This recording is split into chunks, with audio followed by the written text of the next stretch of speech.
अस्सलाम वालेकुम। उम्मीद करता हूँ आप सब खैरियत से होंगे।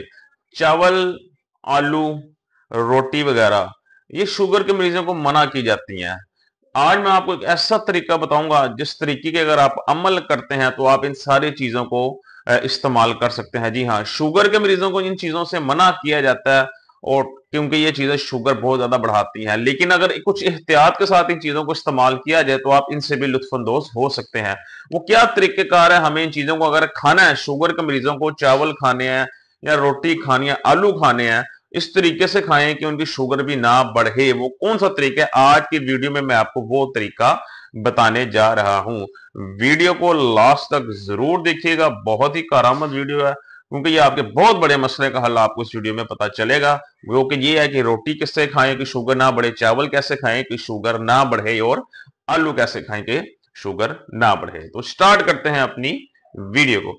तो दोस्तों, ये जिन चीजों का मैंने नाम लिया, ये शुगर क्यों बढ़ाते हैं पहले तो ये पता होना चाहिए। ये चीजें प्योर कार्बोहाइड्रेट्स हैं आपके, और सिंपल कार्बोहाइड्रेट्स हैं।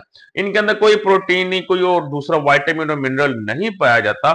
ये इसलिए आपका जो है वो डायबिटीज लेवल बहुत ज्यादा बढ़ा देते हैं, क्योंकि ये जैसे खून में शामिल होते हैं ये उसी टाइम आपका ब्लड शुगर लेवल बढ़ा देते हैं। अब तरीका ये है कि आप खाना भी खा लें और आपका शुगर भी ना बढ़े। आप चाहे रोटी खाएं, चाहे चावल खाएं, चाहे आलू खाएं। अब मैं कुछ स्टेप बाय स्टेप आपको चीजें बताऊंगा, उन चीजों को आपने ख्याल रखना है। सबसे पहली तो चीज ये है कि आपने जो भी चीज खानी है वो होल फूड खाना है। जी हाँ, जो भी फूड खाना है आपने सिंपल फूड नहीं खाना, होल फूड खाना है। जिस तरह होल ग्रेन होते हैं आपके, मतलब ये है कि कोई ऐसा ग्रेन अगर आपने खाना तो ऐसा ग्रेन नहीं खाना जिसके ऊपर मुकम्मल किस्म की प्रोसेसिंग से उसको गुजारा हो और उसके ऊपर फला फला काम हुआ हो, उससे क्या होता है उसकी न्यूट्रिशनल वैल्यू खत्म हो गई होती है। अब जिस तरह मिसाल के तौर पे जो एक बान होता है, गंदम के ऊपर जो छिलका लगा होता है, अब उसको उतार कर जो है वो गंदम को पीसा जाता है, जबकि उस छिलके के अंदर असल ताकत उसके अंदर होती है, वो होती है फाइबर। अब फाइबर का काम यह होता है कि खाने के बाद आपकी जो शुगर है उसको थोड़ा थोड़ा करके खून में शामिल करना। अब जब वही ऊपर से उतार देंगे तो पीछे प्योर कार्बोहाइड्रेट्स रह जाते हैं। तो अगर छिलके समेत उस गंदम को पिसवाते हैं तो वो आपका होल फूड बन जाता है, यानी होल व्हीट बन जाती है। वो आपके लिए फिर भी कदरे बेहतर है। तो इस तरह होल फूड्स का आपने इस्तेमाल करना है। चावलों की बात करें तो चावलों के अंदर जो ब्राउन राइस है या बासमती राइस है, उसका इस्तेमाल करें। उनका कार्बोहाइड्रेट्स कदरे कम होते हैं बनिस्बत दूसरे चावल। एक तो इस चीज का आपने ख्याल रखना है। दूसरा, आपने पोर्शन कंट्रोल का ख्याल रखना है। जी हाँ, पोर्शन कंट्रोल सबसे बेहतरीन जो है ना इसका हरबा है। आपका इन चीजों को खा भी लें, आपकी शुगर भी ना बढ़े। अब अगर आलूओं की बात करूं, पोटैटोस की, तो जो बॉइल्ड फॉर्म में या जो बेक्ड होते हैं या ग्रिल फॉर्म में जो आलू होता है, इसका ग्लाइसेमिक इंडेक्स सबसे कम होता है, बाकियों का ज्यादा होता है। तो ये आपका ब्लड शुगर लेवल को उतना ज्यादा डिस्टर्ब नहीं करता। इसके अलावा रोटी की अगर बात करें तो रोटी का पोर्शन साइज की अगर मैं बात करूं तो कम से जो है ना मैक्सिमम कोशिश करें 40 ग्राम से ज्यादा की रोटी ना हो। जी हाँ, 40 ग्राम आटे का वजन नहीं, रोटी का 40 ग्राम वजन आपने रखना है। तो उससे ज्यादा कोशिश करें आपकी रोटी ना हो कि 40 ग्राम के अंदर आपकी शुगर लेवल इतना ज्यादा डिस्टर्ब नहीं होगा। चावलों की बात करो, चावल भी आपके 50 ग्राम से ज्यादा नहीं होने चाहिए। और जो सबसे बेहतरीन किस्म के हैं वो बॉयल्ड फॉर्म है चावलों की। बॉयल करके चावल आपने कितने लेने हैं, 40 से 50 ग्राम। तो ये इस तरह पोर्शन कंट्रोल करके इन चीजों को मैनेज करना है। दूसरा, ये आपने जो प्लेट है आपकी खाने की, उसको आपने किस तरह डिवाइड करना है। उसको आपने इस तरह डिवाइड करना है, 3 हिस्से बनाने हैं प्लेट के। 50% प्लेट में आपकी प्योरली वेजिटेबल्स होनी चाहिए, सब्जियां। अब सब्जियां आपकी रॉ फॉर्म में कच्ची भी हो सकती हैं और उबली भी हो सकती हैं, सलाद की शक्ल में भी ले सकते हैं, उबाल के भी ले सकते हैं। तो प्लेट का 50% आपने सब्जियों का रखना है, 25% पे आपने रखना है प्रोटीन कोई भी। जी हाँ, आप चिकन ले सकते हैं, आप मटन ले सकते हैं, आप बीफ ले सकते हैं, आप उसके अलावा कोई भी दही भी ले सकते हैं, या इसके अलावा आप इसके अंदर कोई दाल भी ले सकते हैं, कुछ भी ले सकते हैं। और 25% में आपके कार्बोहाइड्रेट्स होने चाहिए। मिसाल तो अपने आपको चावल खाने हैं तो प्लेट में 25% आपके चावल हो और 50% आपकी सब्जी हो और 25% आपके कार्बोहाइड्रेट्स हो। इस तरह आपने प्लेट को डिवाइड करना है। अगला स्टेप आपने ये करना है कि जो भी सलाद आपने या सब्जी आपने रखनी है, उसको आपने एक उसके ऊपर लेमन डालना है या 1 चम्मच एप्पल साइडर विनेगर सेब का सिरके से उसकी ड्रेसिंग जरूर करनी है। क्योंकि जो सेब का सिरका है, जो लेमन है, अगर इस सलाद के ऊपर ड्रेसिंग करके आप इसको इस्तेमाल करते हैं तो ये भी खाने के बाद आपका ब्लड शुगर लेवल जो अचानक बढ़ता है ये उससे उसको रोकेगा।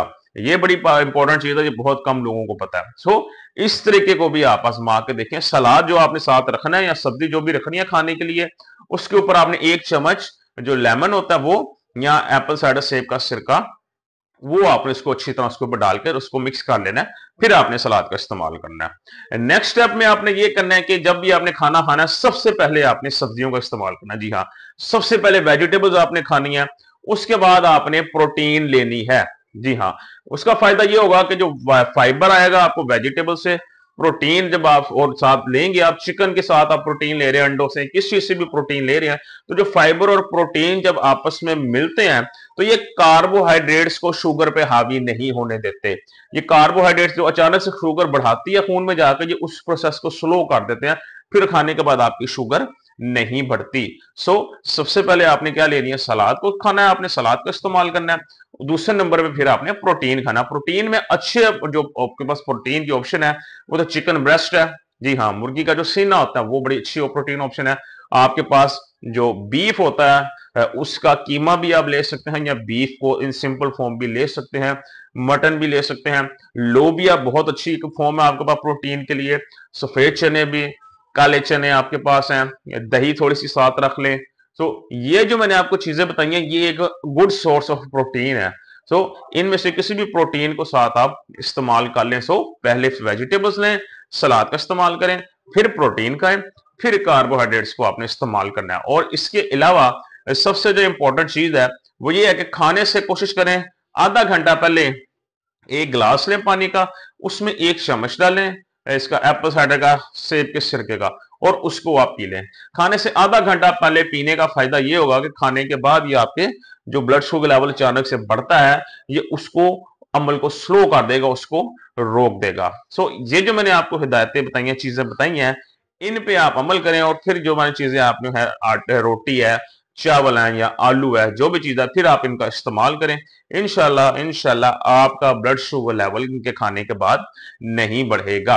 और अगर कोई ऐसा इंसान आप में से मौजूद है जो सुनना, जिसका ग्लाइसेमिक जो जिसका शुगर लेवल बहुत ज्यादा ऑलरेडी, जिसका HbA1c लेवल 8 या 8 से ऊपर है, 8 या 8 से ऊपर है, तो उनसे मैं यही रिक्वेस्ट करूंगा कि वो फिलहाल इन तरीकों के ऊपर भी फिलहाल ना जाएं, क्योंकि ऑलरेडी उनका शुगर लेवल बहुत ज्यादा डिस्टर्ब है।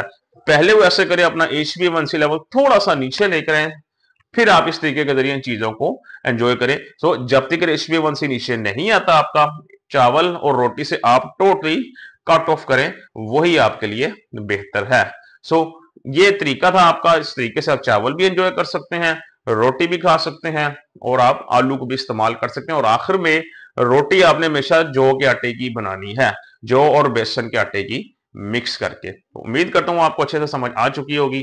खुश रहें, खुश रखें। कल इंशाल्लाह दोबारा आपसे मुलाकात होगी। अपना ख्याल रखिएगा। अल्लाह हाफिज।